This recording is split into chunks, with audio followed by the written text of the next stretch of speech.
Assalamualaikum, salam satu rasa. Sang garam berkata kepada sang laut, "Siapakah sesungguhnya kamu?" Dengan tersenyum sang laut pun berkata, "Kalau kamu ingin tahu siapakah aku, maka ceburkanlah dirimu ke dalam aku. Nanti kamu akan tahu siapakah aku sebenarnya." Tanpa berpikir panjang lagi, sang garam menceburkan dirinya ke dalam sang laut. Semakin dalam ia menyelami laut, maka semakin hancurlah dirinya ke dalam laut.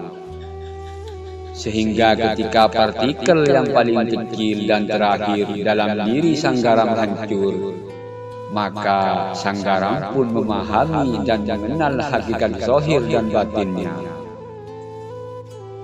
Sang garam bukanlah sang laut, dan sang laut bukanlah sang garam.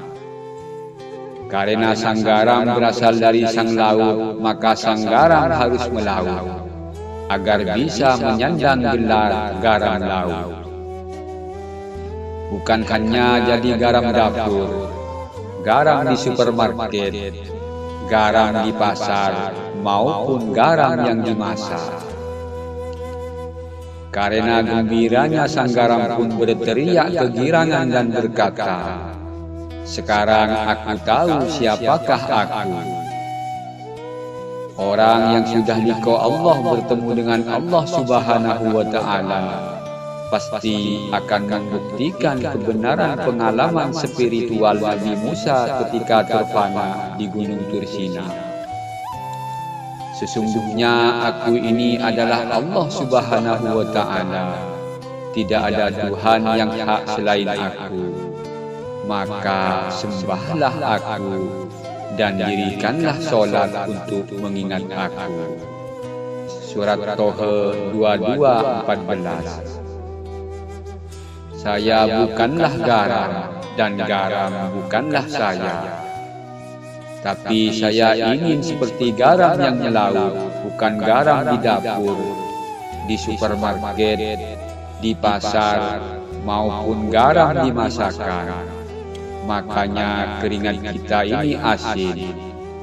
Apakah kita tidak menyadari semua itu?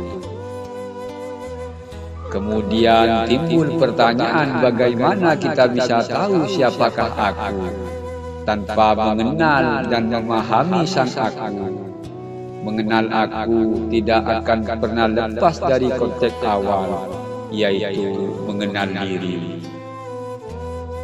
Man arafa nafsahu faqad arafa rabbahu. Barang siapa yang mengenal nafas atau dirinya, maka dia mengenal Tuhannya. Wa man arafa rabbahu faqad jahilan nafsahu. Barang siapa mengenal Tuhannya, maka dia merasa bodoh. Man talabal maulana bi ghairi nafsi faqad dolalan baida. Barang siapa yang mencari Tuhan keluar dari dirinya sendiri, maka dia akan tersesat semakin jauh. Iqra kitabaka kafa binafsika al-yawma 'alaika hasbi. Bacalah kitab yang kekal yang berada di dalam diri kalian sendiri.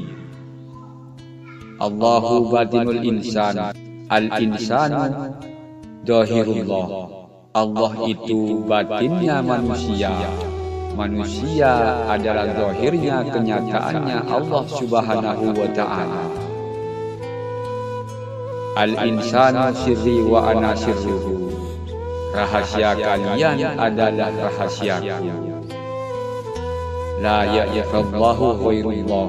Yang mengenal Allah hanya Allah. Araftu rabbi bi rabbi. Aku mengenal Tuhan melalui Tuhan.